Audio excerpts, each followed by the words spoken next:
안녕하십니까. 이번에는 이제 그 꽃꽃 장관 김문수 배신자 한동훈을 이제 그 박살내라 이런 데 동영상입니다. 꽃꽃 장관 이거는 이제 김문수 장관이 고용노동부 장관 할 때요. 그때 이거 서영교가 이제 국무위원들 보고 어디 건방지게 전부 일어서 가지고 국민들한테 그 사과해라 겸. 근데 이거 김문수 장관은 꼿꼿하게 끝까지 앉아 있었잖아요. 이때부터 김문수 지사 지지율이 상당히 뜨기 시작했습니다. 그래서 이제 그 별명이 꼿꼿 장관 이런 데 그 별명이 붙은 거죠. 한동훈이가 이제 그 배신자라는 건 뭐 설명이 더 필요 없고요. 이거는 이제 뭐 두말하면 잔소리니까 설명이 더 필요 없다. 근데 오늘 이제 주도권 맞짱 토론인데요. 주도권은 이제 김문수 장관이 쥐고 있는 거예요. 김문수 장관이 한동훈을 이제 그 지목해가지고 주도권 맞짱 토론을 오늘 하는 거죠. 하는 거예요. 그 다음에 안철수는 또 이제 오늘 김문수 후보를 상대로 이제 주도권 맞짱 토론하고요. 내일은 이제 한동훈하고 홍준표가 서로 이제 주도권 맞짱 토론을 서로 한 거예요. 따라서 내일 아마 끝장 토론이네. 한동훈하고 이제 홍준표가 서로 한 번씩 주도권을 잡고 끝장 토론을 하지 않을까 이렇게 보입니다. 그리고 나서 이제 네 명이 다시 한번 종합 토론을 하고요. 그리고 이제 후보를 당심 50, 그 다음에 민심 50 이런 식으로 이제 정합니다. 먼저 이제 김문수 후보에 대해서 오늘요. 대법원이 뭐 이상한 판결 안 한 데가 아무 의미 없어요. 김문수 장관에 대해서 이제 대법원에서 벌금 250만 원짜리 하나 있는데 이게 뭐냐면요. 옛날에 정강훈 목사님이 교회에서 예배 드리는 거예요. 예배. 실제 뭐 이게 저는 이거는 이제 코로나 이제 벌써 잊어버린데 코로나 오래돼가지고 우리 초창기에 코로나 가지고 이게 엄청나게 그때 뭐 코로나 이전 시대와 이후 시대가 달라질 거다 어쩌고저쩌고 엄청나게 의미를 부여했는데 지금 보면 아무것도 아니죠. 지금 이제 다 언제 그랬나 싶어 다 잊어버린 사람도 있어. 요즘 여기 마스크 쓴 사람도 별로 없잖아요. 근데 하여튼에 중요한 게 코로나 옛날에 집합 금지 명령이 있었거든요. 집합 금지. 근데 그때 아마 이제 예배를 드린 거예요. 감염병 예방법 위반. 감염병 예방법. 그러니까 이제 이렇게 집합에서 뭘 하지 마라. 집합 금지 명령이 내리는데 근데 그게 구체적으로 어느 범위까지 어떻게 되는지 좀 이게 규정이 모호하죠. 규정이 그때 어디까지가 되고 어디가 안 되는지 뭐 교회도 예배는 드려야 되니까 그렇잖아요.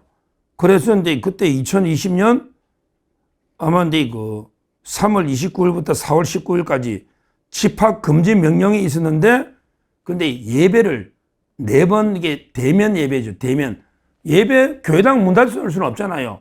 뚝뚝 떨어져 앉아도 대면 예배는 했잖아요. 예배 드린 거 가지고 재판에 넘겨졌다.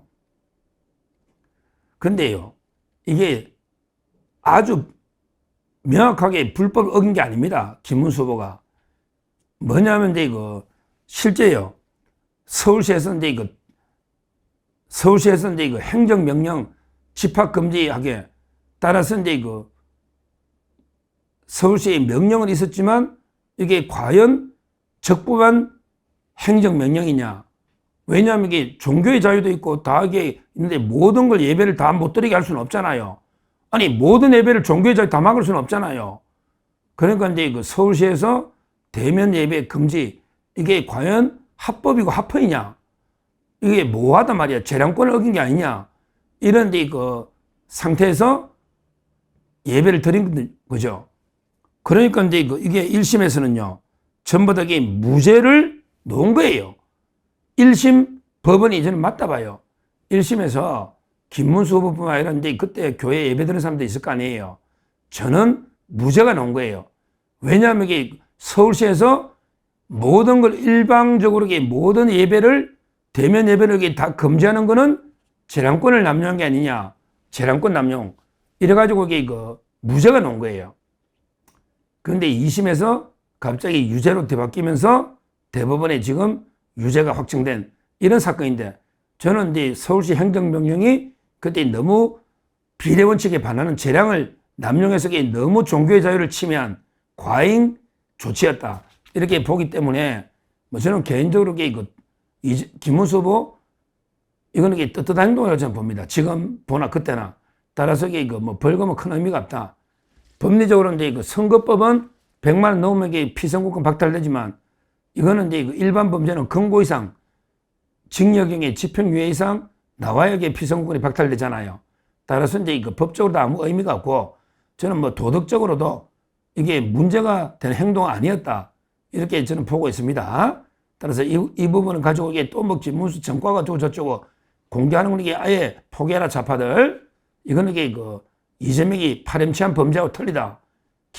이재명이 음주나 또는 이재명이 특수 공무방해나 또는 이제 말도 안 되는 선거법도 어기고 또 검사를 사칭하는 이런 데 파렴치한 범죄하고는 틀리니까 너 거기 김문수 또 전과 공개하려고 하지 말라고. 이거 외에는 이제 민주화운동 시절에 전과가 있고요. 그 다음에 옛날에 선거운동 어디 불법 몰래 들어온 놈에게 쫓아가다가 벌금 조금 낸 거 하나 있을 거예요. 제가 알기로 한 3개 있는데 전부 이게 문제된 전과는 하나도 없다, 이렇게 저는 봅니다. 따라서 이거는 이제 참고로 좀 말씀드리고요. 하여튼 중요한 거는 이제 오늘 김문수 후보가 한동훈을 상대로 이제 꽃꽃 장관, 왜 계엄하고 이제 탄핵이잖아. 이걸 가지고 이제 무자비하게 한동훈을 박살낼 겁니다. 아니, 어디 와서 계엄하고 탄핵인데, 특히 계엄을 자기가 막은 것처럼 뭘 막아? 한 표도 없는 게 들어가가지고 본회의장 들어가는 게 불법이지. 이미 민주당, 조국당만 해도 150석은 충분한데, 계엄에 대해서 자기가 이게 뭔데, 대통령이 국가 비상사태면 1차적으로 대통령이 판단하고, 그 다음에 안 되면 국회에서 이제 판단해서 최종 해제라면 해제한 것 다인데, 이걸 가지고 본인이 마치 이게 대통령이 한 걸 생각도 안 해보고, 그럼 대통령하고 상의를 해서 대통령의 뜻이 뭔지 좀 이게 파악한 다음에 가도 되잖아요. 그냥 자기가 제일 먼저 배지 없는 놈 띄가가지고 자기가 이재명이 악수하면서 막은 것도 아니지만, 이게 뭡니까? 그래도 집권당이 대표라면, 우리 집권당이 대통령이 계엄했다면 먼저 대통령하고 상의해보고, 대통령님 어떤 취지로 계엄입니까? 이런 좀 상의도 하고 경위도 파악해보고, 그러고 나서 대통령님 이거는 국민 뜻이 안 맞는 것입니다. 또 요건이 안 됩니다. 이거는 해제하셔야 됩니다. 이러면 이렇게 건의하고 이런 절차가 필요하지. 무조건 뛰가가 이재명하고 손잡고 내를 암살하려고 했니, 체포하려고 했니, 말도 안 되는 소리 하면서 국민 자기가 다 막은 것처럼 이런 식으로 책까지 내가지고 이게 말이 되느냐고. 그래도 계엄은 또 그렇다 치고 들어가서 그 다음에 제일 문제는 탄핵하고 내란몰이지. 이 계엄이 그래 2시간만 해제했는데 이게 무슨 내란이냐? 이걸 자꾸 내란이라고 계속 프레임 퍼뜨리고 한 게 누구냐? 이게 한동훈이 아닙니까? 이게 무슨 내란입니까? 내란이 말도 안 되는 이야기죠. 내란이라는 거는 헌법을 고치고 국회를 없애가 장기 집권하겠다는 건데, 대통령이 그런 뜻으로 안 했다는 거는 천하가 다 아는데 무슨 내란이야? 내란. 그러기에 탄핵은 더 말도 안 되죠.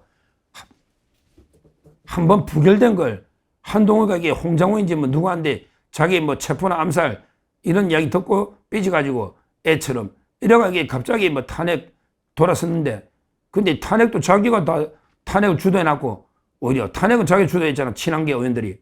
근데 항의하니까 내가 표결했습니까? 왜 내한테 뭐랍니까? 이런데 무책임의 극치를 달린 이게 한동훈이 아닙니까? 무책임의 극치. 결국은 그래가지고 탄핵 의결되니까 헌재라는 게 뭘 기대할 수 있나요? 정치재판소. 그래가지고 지금 조기 대선 하면 이 모든 조기 대선의 단서 원인은 한동훈이 아닙니까? 한동훈. 따라서 김문수 후보가 내란 프레임, 그 다음에 탄핵, 이건 확실하게 박살내고요. 그 다음에 계엄도 그렇게 하는 게 아니에요. 처사를.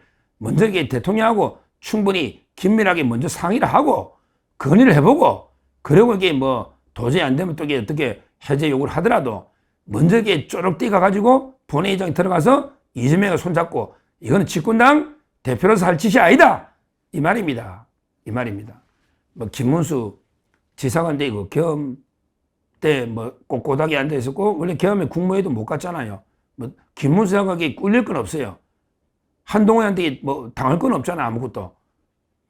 그리고 근데 이거 한동훈에 대해서 특히 이거 내란 프레임, 그 다음에 이거 탄핵, 이거는 확실하게 짚어줘야 됩니다.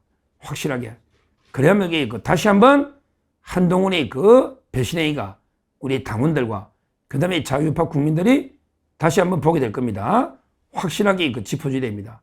그래서 오늘 주도권 첫 토론이 꼿꼿 장관, 김문수 장관이 저 대통령을 내란 프레임과 탄핵으로 조기 대선을 유발시킨 이런 데 자유파의 배신자 한동훈 후보를 철저하게 짓밟아 심판하는 이런 데 첫 토론회가 되지 않을까 이렇게 예측이 되고요.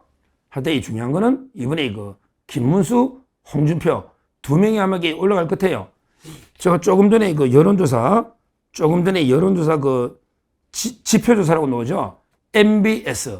MBS는 이제 지표조사 4개 여론조사 기관이 한 번에 종합으로 4개 여론조사 기관 하는 이게 MBS인데요. 여기 오늘 논 MBS 이걸 보면 이제 전 국민 상대로 이게 지표조사를 했는데 이것도 이제 이재명이가 40일, 자 조금씩 오르네. 40일. 그 다음에 전 국민 상대입니다. 홍준표, 김문수가 홍준표가 요즘 이게 상세해요. 홍준표, 김문수가 10%. 그 다음에 한동훈은 8. 그 다음에 안철수가 3입니다. 그러니까 오늘 논 MBS에 홍준표, 김문수가 10, 한동훈은 8, 그 다음에 안철수가 3입니다. 그러면요, 이거는 전 국민 상대로 홍준표, 김문수가 10, 10이잖아.